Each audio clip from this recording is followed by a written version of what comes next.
Hello students, in this lecture we will be studying another method, that's message passing method. Okay, so in my previous lecture I already told you about shared memory model, shared memory method, and there we have studied that we can have processes as independent as well as cooperating. Okay, we can have independent processes as well as cooperating processes. मतलब कि जो independent processes होती है वहाँ पे मैंने आपको बोला कि इंडिपेंडेंट प्रोसेसेस ना ही खुद इफ़ेक्ट होती है सिस्टम में, ना ही दूसरे प्रोसेसेस को इफ़ेक्ट करते हैं। ठीक है, जब भी वो एग्जीक्यूशन कर रहे हो वो उनसे किसी मतलब दूसरे प्रोसेस को कोई फ़र्क नहीं पड़ता। They are executing in their own way. ठीक है, वो जैसे मतलब उनकी मर्ज़ी होती है, जो कुछ भी वो मतलब यूज़ करना चाह रहे हो रिसोर्सेज, वो अलग अलग से इंडिविजुअली कर सकते हैं। तो उस चीज़ से एक प्रोसेस एक प्रोसेस से मतलब एक प्रोसेस की एग्जीक्यूशन से दूसरे प्रोसेस की एग्जीक्यूशन पे कोई फ़र्क नहीं पड़ता है। ठीक है, लेकिन अगर हम कोऑपरेटिंग प्रोसेसेस देखें मतलब उनके वो एक एक इफ़ेक्ट होता है उनसे कि जब भी वो एग्जीक्यूशन करते हैं मतलब वो मतलब एक ऐसी प्रोसेस जो शेयर करती है डेटा किसी दूसरी प्रोसेस के साथ। ठीक है, तो उनको हम बोलते हैं कोऑपरेटिंग प्रोसेसेस।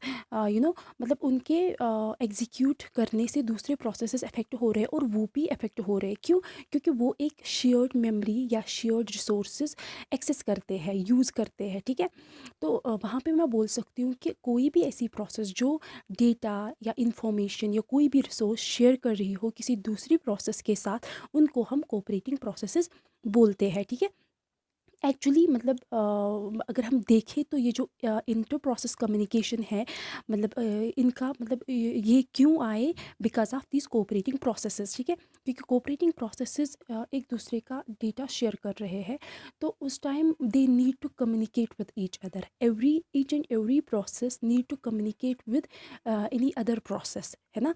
तो वहाँ पे उनको कम्युनिकेशन की ज़रूरत पड़ती है। That's why we are using inter process communication method here. Okay, so this inter-process communication is the way in which processes communicate with each other, है ना।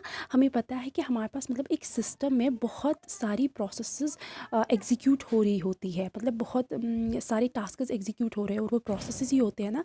सो उनके बीच में कम्युनिकेशन जो है, they need to communicate with each other in order to get executed. So those processes are cooperating processes and they need to communicate with each other. That's why we need inter-process communication mechanism here. Okay, now so that वो concurrently मतलब मतलब कॉन्वीनियंटली काम कर सके। मतलब क्योंकि वो जो प्रोसेसेस होती है वो एट अ टाइम वहाँ पे एग्जीक्यूट होना चाहती है, तो हर एक प्रोसेस कोई ना कोई डेटा शेयर कर रही होती है। तो उनको क्या करना है, मतलब कोई प्रोसेस अगर रनिंग स्टेट में है तो उसको दूसरी प्रोसेस को रोकना है। तो वो चीज़ें तभी हो सकती है जब उनके बीच में कम्युनिकेशन हो। ठीक है, नाउ हमने एक मेथड पढ़ा that was about this shared memory model. मैंने ये सारा कुछ यहाँ पे इसीलिए फिर से आपको रिमाइंड कराया, सो दैट आपको मतलब बिल्कुल समझ में आ जाए कि हमने पीछे क्या पढ़ा था। अगर किसी को लेक्चर मिस भी हुआ हो तो उससे मतलब कुछ ज़्यादा फ़र्क नहीं पड़ना चाहिए। ठीक है, तो अब मतलब उसके बाद हमने शेयर्ड मेमोरी मॉडल, मतलब इसमें इंटर प्रोसेस कम्युनिकेशन में हमारे पास दो इम्पॉर्टेंट मेथड्स हैं, दो इम्पॉर्टेंट मॉडल्स है। That is first one was shared memory model. तो शेयर्ड मेमोरी मॉडल में हमने क्या पढ़ा कि हम एक मेमोरी एक स्पेस क्रिएट करते हैं। ठीक है, मतलब सो दैट ये जो कोऑपरेटिंग प्रोसेसेस है वो एक दूसरे के साथ डेटा शेयर करें। तो वहाँ पे मतलब उस शेयर्ड मेमोरी मॉडल में हम क्या करते हैं, सिंपली हम एक स्पेस क्रिएट करते हैं सो दैट कोऑपरेटिंग प्रोसेसेस जो है वो वहाँ पे मतलब कोई भी इंफॉर्मेशन शेयर कर सके। ठीक है, तो ये जो प्रोसेसेस होती है ये क्या करती है, ये उस मतलब उस प्रोसेस को, इस इंफॉर्मेशन को एक्सचेंज करती है किस तरह से, by reading and writing data to the shared region. ठीक है, लाइक एक प्रोसेस अगर एग्जीक्यूट हो रही है, उसने कुछ डेटा शेयर मतलब उसने कुछ डेटा मतलब राइट किया करा किसमें, शेयर्ड मेमोरी में। मतलब उसने कोई एग्जीक्यूशन की, अब उसने उसका रिकॉर्ड रखा है किसमें, शेयर्ड मेमोरी में, उस मतलब शेयर्ड रीजन में। उसके बाद जो दूसरी प्रोसेस है वो आ गई और उसने उसी इंफॉर्मेशन को यूज़ किया और बाकी मतलब जो भी उसको परफॉर्म करना था एग्जीक्यूशन वो किया। उसके बाद वो भी वहाँ पे उस डेटा को शेयर कर सकता है।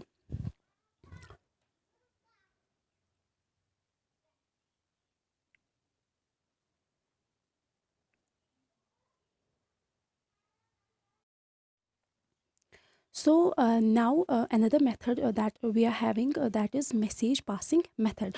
तो इस मेथड में क्या होता है, जो मतलब कम्युनिकेशन होती है वहाँ पे हम कैसे दो प्रोसेसेस के बीच में कम्युनिकेशन करते थे with the help of shared memory. और यहाँ पे वैसा कुछ नहीं होता, यहाँ पे कम्युनिकेशन जो है वो बाय मीन्स ऑफ मैसेजेस होती है। मतलब हम मैसेज को एक्सचेंज करते हैं दो प्रोसेसेस, दो कोऑपरेटिंग प्रोसेसेस के बीच में, ठीक है। तो वो कैसे होता है, आपको पता है कि मैं आपको यहाँ पे एग्जांपल दूंगी। लाइक जो आपका इंटरनेट चैट सिस्टम है, लाइक व्हाट्सएप है ना। तो यहाँ पे आप क्या करते हो, एक मतलब सेंटर जो है, मतलब आप लाइक आप हो और आपका कोई फ्रेंड है, ठीक है। आपके पास भी कोई प्रोसेस जो है वो ये सब एग्जीक्यूशन कर रहा है, और वहाँ आपके फ्रेंड के पास भी कोई दूसरा प्रोसेस है वो भी एग्जीक्यूशन कर रहा है, ठीक है। तो ये जो प्रोसेसेस है, देखो मैसेज पासिंग मेथड में एक मतलब बहुत ही बड़ा एडवांटेज है कि processes don't need to reside in the same system. मतलब आप देखो, जैसे हमने शेयर्ड मेमोरी में देखा, वहाँ पे एक ही कंप्यूटर सिस्टम में प्रोसेसेस एक स्पेस को शेयर कर रहे हैं। लेकिन मैसेज पासिंग मेथड में वैसा कुछ नहीं है, क्योंकि यहाँ पे जो मैसेजेस प्रोसेसेस होती है, they can be they can reside in different computer systems, है ना। वो मतलब एक प्रोसेस जो है वो आपके सिस्टम में है, और दूसरा प्रोसेस जो किसी और मतलब रिमोट सिस्टम में है। तो वहाँ पे वो कैसे कनेक्ट कर रहे हैं, वो कैसे कम्युनिकेशन कर रहे हैं with the help of network, ठीक है। इंटरनेट की वजह से वो एक दूसरे के साथ कम्युनिकेशन करते हैं, ठीक है। तो आपने यहाँ से प्रोसेस मतलब कोई मैसेज भेजी और आपने सेंड करी अपने फ्रेंड को, उसके बाद वहाँ से वो रिसीव कर रहा है, वहाँ से आपको वापस रिप्लाई कर रहा है। तो आप ये कह सकते हो कि यहाँ पे दो डिफरेंट प्रोसेसेस जो कि दो डिफरेंट डिवाइसेस पे एग्जीक्यूट हो रही है। तो ये कैसे कम्युनिकेशन कर रहे हैं with the help of exchanging messages in between, okay. तो सिंपली आप कह सकते हो कि यहाँ पे मैसेज पासिंग में जो है, यहाँ पे कोई मेमोरी शेयर नहीं होती है। तो इन मतलब यहाँ पे सबसे पहले हमें क्या ख्याल करना है कि ये कम्युनिकेशन जो है ये कैसे क्रिएट होती है इन दोनों के बीच। We have to establish a communication link, ठीक है। इनके बीच में कम्युनिकेशन लिंक क्रिएट करना है। अगर लिंक ऑलरेडी मतलब है तो you don't need to establish it again, ठीक है।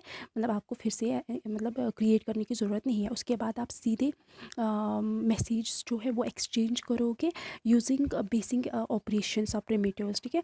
मतलब हमारे पास कुछ प्रिमिटिव्स है जो हम यूज़ करते हैं, दैट इज़ आपके सिस्टम में होता है कि whenever you write a message, आप मैसेज लिखते हो, उसके बाद उसको सेंड करते हो with the help of the button that is there. मतलब सेंड होता है ना, एक आइकन होता है वहाँ पे, उस पर आप क्लिक करते हो, उसके बाद ही वो सेंड होता है, अदरवाइज ऐसे ही नहीं सेंड होता। तो वैसे ही वहाँ पे कुछ ऐसा प्रोग्राम मतलब किया हुआ होता है कि उसकी वजह से वो मैसेज जो है वो आपके रिसीवर तक पहुंचती है। नाउ जब भी आप मैसेज को सेंड करते हो, you are using this very formula, you can say send message और डेस्टिनेशन, या आप सेंड सीधे मैसेज लिख सकते हो, ठीक है। ये आप देखोगे जब हम इसके मतलब कम्युनिकेशन लिंक के अलग अलग जो मतलब टाइप्स होंगे इसके, वो हम पढ़ेंगे, ठीक है। यहाँ पे आपको सिर्फ इतना याद रखना है कि आप मैं आपको इसमें यहाँ पे दिखाऊंगी जो हमने कल पढ़ा था, यस, दिस वेरी डायग्राम। देखो यहाँ पे आपको पता है कि ये जो ये पहला डायग्राम है, पहला फिगर है, it is for shared memory model, ठीक है। तो यहाँ पे प्रोसेस ए और प्रोसेस बी के बीच में कम्युनिकेशन किसकी वजह से होता है, शेयर्ड मेमोरी की वजह से। प्रोसेस ए जब एग्जीक्यूट होता है, ये अपना डेटा राइट करता है शेयर्ड मेमोरी में। उसके बाद प्रोसेस बी जब एग्जीक्यूट होता है, वो उस डेटा को यूज़ करता है, that's that has been stored by process A in shared memory. वो वहाँ से उसको लेता है और उसको यूज़ करता है, ठीक है। तो लेकिन यहाँ दूसरा डायग्राम जो है, दूसरा फिगर जो है, it is for message passing method. तो यहाँ पे क्या होता है, प्रोसेस से प्रोसेस बी के बीच में कैसे कम्युनिकेशन होता है। प्रोसेस ए एक मैसेज क्रिएट करता है, दैट इज़ एम जो है यहाँ पे इट स्टैंड्स फॉर मैसेज। तो प्रोसेस ए जो ही मैसेज क्रिएट करता है, वो जाता है कहाँ पे, कर्नल पे। कर्नल जो है वो उस मैसेज को रिसीव करके इसको कहाँ भेजता है, प्रोसेस बी के पास। तो इस तरह से मतलब ये सारा कौन हैंडल करता है, ऑपरेटिंग सिस्टम। तो इस तरह से इन प्रोसेस ए और प्रोसेस बी के बीच में कम्युनिकेशन होता है, ठीक है। सो यहाँ पे आप देख सकते हो कि जो मैंने अभी बोला कि जो ही मतलब एस्टेब्लिश लिंक होती है, देखो सेंडिंग जो सेंडर होता है वो प्रोसेस सेंड करता है, ठीक। उसके बाद एक मैसेज जो है वो पहुँचती है कहाँ, मतलब ऑपरेटिंग सिस्टम के पास, सर्वर के पास, और वहाँ से वो उसको क्या करता है, देखो बहुत सारी मतलब हमें हर एक प्रोसेस के लिए एक प्रोसेस आईडी होना ज़रूरी है, सो दैट ऑपरेटिंग सिस्टम उसको आइडेंटिफाई कर पाए कि ये प्रोसेस मुझे कहाँ भेजना है, ठीक है। तो उसके बाद ही उसको रिसीव करता है, मतलब फॉरवर्ड करता है रिसीवर के पास। नाउ यहाँ पे यहाँ तक आपको क्लियर हुआ होगा, ठीक है। नाउ जो आपने मैसेज भेजी, ठीक है, वो क्या हो सकती है, that can be of fixed size और of variable size. See now messages जो मतलब एक प्रोसेस सेंड करता है, that can be a fixed size और वेरिएबल साइज। तो फिक्स्ड क्या होता है, फिक्स्ड जो है ये एक मतलब फिक्स्ड किसी मैसेज का, देखो मैं यहाँ पे आपको एग्जांपल दूंगी डेटा स्ट्रक्चर का। जैसे हमने वहाँ पे एरेज और लिंक्ड लिस्ट्स के बारे में पढ़ा, एरेज के बारे में मैंने आपको बोला कि एरेज का साइज जो है वो फिक्स्ड होता है, कि हम उसे डिक्लेरेशन टाइम पे ही फिक्स करके रखते हैं, सो दैट हम उसको आगे रन टाइम पे मतलब उसको चेंज नहीं कर सकते, जो है वो है, as compare to linked list. तो फिक्स्ड यहाँ पे वैसा ही है कि एरेज की तरह हम इसको फिक्स्ड रखते हैं यहाँ पे मैसेज को। अगर मैसेज जो है वो फिक्स्ड है तो वो सिस्टम उसकी जो इम्प्लीमेंटेशन होती है दैट इज़ ईजी, ठीक है। उसकी इम्प्लीमेंटेशन हमें ईजिली मतलब वो हम कर सकते हैं, system level implementation. That is operating system जो डिज़ाइन करता है किसको, इस मतलब जो भी एप्लीकेशन होती है, जब वो उसे या उस मैसेज को जब डिज़ाइन करता है या सिस्टम को डिज़ाइन करता है, उसके लिए वो इजी होता है, स्ट्रेट फॉरवर्ड होता है। लेकिन प्रोग्रामर देखो, जैसे एरे जो है वो आपने पहले ही बोला कि ये फिक्स्ड मैंने रखी, अब इसको मैं मुझे आगे कुछ नहीं, लेकिन जब आप प्रोग्राम लिखते हो उसके बारे में और आपको कहीं पे भी एक्स्ट्रा साइज़ की ज़रूरत पड़ती है, तो आप वहाँ पे फंस जाते हो, आप उसको एक्स्ट्रा साइज़ जो है वो एलोकेट नहीं कर सकते, ठीक। तो वहाँ पे हम बोल सकते हैं कि प्रोग्रामर के लिए वो क्या है, कॉम्प्लिकेटेड, डिफ़िकल्ट है। तो सेम यहाँ पे भी है। तो वैसे ही अगर आपकी मैसेज वेरिएबल साइज है तो वो क्या होगी, उसके लिए मतलब सिस्टम लेवल इम्प्लीमेंटेशन जो है वो मुश्किल होगी, that will be complicated for operating system designer. लेकिन जो उसका प्रोग्राम होगा, मतलब प्रोग्रामर जो प्रोग्राम करता है वो उसके लिए मतलब सिंपल होगा, इजी मतलब होगा कि वो उसको प्रोग्राम कर सके। क्योंकि वेरिएबल साइज़ मैंने आपको बोला, लिंक्ड लिस्ट में अगर आपको ड्यूरिंग प्रोग्रामिंग आपको एक्स्ट्रा मेमोरी की ज़रूरत पड़ती है, आप आसानी से उसको एलोकेट कर सकते हो, ठीक है, जब भी आपको ज़रूरत पड़े। तो ये जो आपकी मैसेज है, it's having two parts, header and body. Header तो आपको पता ही है, इसमें आप मैसेज टाइप ये मेंशन करते हो, डेस्टिनेशन आईडी, सोर्स आईडी, मतलब कहाँ भेजना है इसको, कहाँ से ये मैसेज आई है, मैसेज की लेंथ कितनी है, यही कि फिक्स्ड है कि वेरिएबल साइज़ है, एंड कंट्रोल इन्फॉर्मेशन, ठीक है, लाइक प्राइवेसी वगैरह। तो ये सब जो है यहाँ हेडर पार्ट में आता है, और बॉडी में जो एक्चुअल मैसेज होती है, ठीक है। सो जनरली ये जो मैसेज है it is send using FIFO style, मतलब कि जो मैसेज पहले आई उसको पहले ही भेजना है। नाउ अब मतलब हमें पता है कि मैसेज जो है वो सेंड करनी है हमें, ठीक है। मतलब यहाँ पे जो कम्युनिकेशन होती है वो किन की मदद से होती है, मैसेज की मदद से। तो इसके लिए हमें कम्युनिकेशन लिंक क्रिएट करना पड़ता है। तो ये जो मैसेज पासिंग है it can have variety of ways, है ना। मतलब इसकी लिंक के हमें बहुत सारे तरीके हो सकते हैं यहाँ पे। We can have several methods for logically implementing a link, like direct और इनडायरेक्ट कम्युनिकेशन लिंक हो सकता है, सिंक्रोनस और एसिंक्रोनस कम्युनिकेशन लिंक हो सकता है, एंड नेक्स्ट इज़ ऑटोमेटिक और एक्सप्लिसिट बफरिंग। यहाँ पे मैं आपको एक लिंक एक तरीका दिखाऊंगी, उसके बाद वो दो जो है वो किसी दूसरे टॉपिक में दिखाऊंगी। आज मैं डायरेक्ट और इनडायरेक्ट कम्युनिकेशन लिंक पढ़ाऊंगी, ठीक। सो इससे पहले कि हम मतलब डायरेक्ट और इनडायरेक्ट लिंक तक जाएं, पहले ये क्लियर होना चाहिए कि लिंक जो है इट्स हैविंग सम कैपेसिटी, ठीक है, जो कि हमें बोलता है कि कितनी मैसेजेस इस लिंक में, मतलब आप एट अ टाइम कितनी मैसेजेस भेज सकते हो इस लिंक के थ्रू, ठीक है। टेम्पोरली कितनी मैसेजेस में, मतलब एक टेम्पोररी स्पेस होती है, मतलब बफर लाइक, है ना, हर एक लिंक को एक क्यू में मैसेजेस रहती है। सो इट कैन बी आप ज़ीरो कैपेसिटी, बाउंडेड कैपेसिटी और unbounded capacity. Like zero capacity में अगर हम देखें तो सेंडर जो है वो वेट करता है जब तक रिसीवर उसे वहाँ से इन्फॉर्म ना करे कि मैंने मैसेज रिसीव करी, ठीक है। और ज़ीरो कैपेसिटी में क्या होता है, प्रोसेस जो है that does not know whether a message has been received और not after the send operation, ठीक है। देखो, जैसे कि मतलब हम व्हाट्सएप पे मैसेज सेंड करते हैं तो हमें पता चलता है इट हैज़ बीन रिसीव्ड, क्योंकि वहाँ पे एक ग्रीन कलर का ये हो जाता है, तो हमें पता चल, मतलब ग्रीन कलर का क्लिक हो जाता है, मतलब लाइंस आती है, 2 लाइंस, तो हमें पता चलता है कि वहाँ पे मैसेज जो है दैट हैज़ बीन सेंडेड, ठीक है। और अगर मेल अगर आपको किसी को करनी है तो उस टाइम हमें नहीं पता चलता है कि ये हुई कि नहीं, मतलब ये बीच में क्रैश मत हो गई या कुछ, या मतलब बंदे ने देखी कि नहीं, या देखे बिना ही उसको डिलीट करा, मतलब ये सब हमें वहाँ पे पता नहीं चलता। तो ज़ीरो कैपेसिटी में क्या होता है, प्रोसेस जो है आप ऐसे ही याद रखो कि मेल की तरह है, उसको पता नहीं चलता कि मैसेज जो है वो रिसीव हुई या नहीं हुई, ठीक है।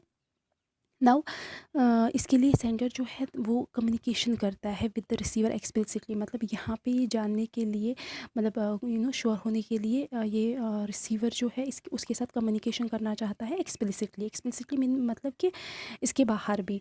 सो implementation of the link depends on the situation, it can be direct communication link और इनडायरेक्ट कम्युनिकेशन लिंक। तो अब हम देख सकते हैं कि ये जो कम्युनिकेशन है इसके 2 तरीके हैं, डायरेक्ट और indirect. Okay, let me discuss first direct communication links. ये जो डायरेक्ट कम्युनिकेशन लिंक्स होती है, यहाँ पे हर एक प्रोसेस जो कम्युनिकेशन करना चाहती हो, मतलब हर एक प्रोसेस जो कम्युनिकेशन, मतलब that wants to communicate, must explicitly name the recipient. उसको मतलब ये रेसिपिएंट जहाँ इसको ये मैसेज भेजनी है उसका नाम मतलब ज़रूरी लिखना ही लिखना है, ठीक है, या अपना नाम, ठीक। तो उसके बाद ये कैसे मैसेज सेंड करता है, send, okay, send, then P and message. तो ये क्या होता है, it just means send a message to process P. ये जो मैसेज है ये किस प्रोसेस को भेजनी है, पी, मतलब ये नाम है रेसिपिएंट का।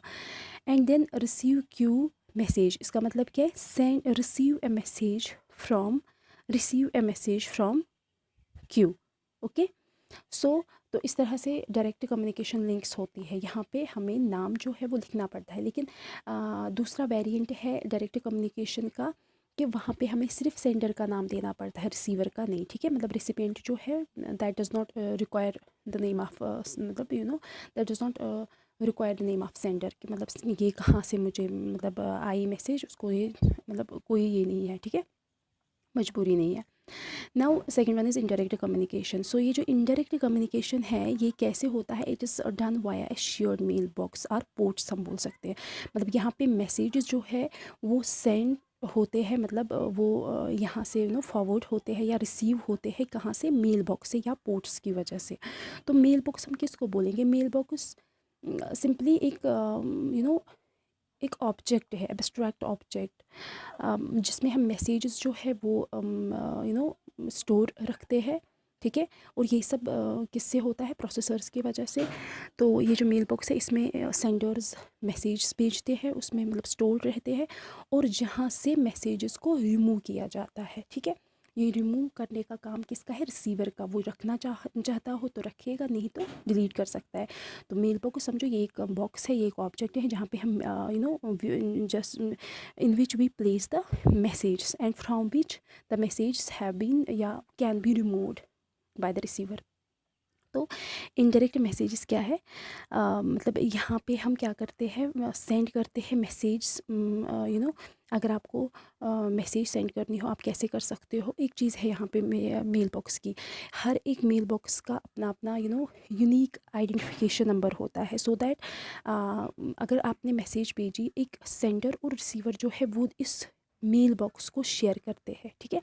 क्योंकि जो भी दो प्रोसेसेस जब भी दो प्रोसेसेस कम्युनिकेशन करते हैं, ठीक है, वो तभी कर सकते हैं कम्युनिकेशन एक दूसरे के साथ if those processes have a shared mail box, अगर उनके भी मतलब बीच में एक ही मेल बॉक्स हो जिसको वो शेयर करें।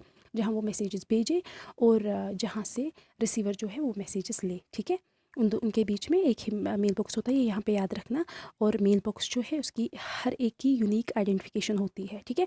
अदरवाइज़ अगर आपको किसी को मेल भेजनी हो, आप पता नहीं किसको किसको भेजनी है और किसको गई, तो इनके बीच में एक यूनिक आइडेंटिफिकेशन नंबर होता है और शेयर्ड मेल बॉक्स होता है। Now, whenever you want to send this mail to some process,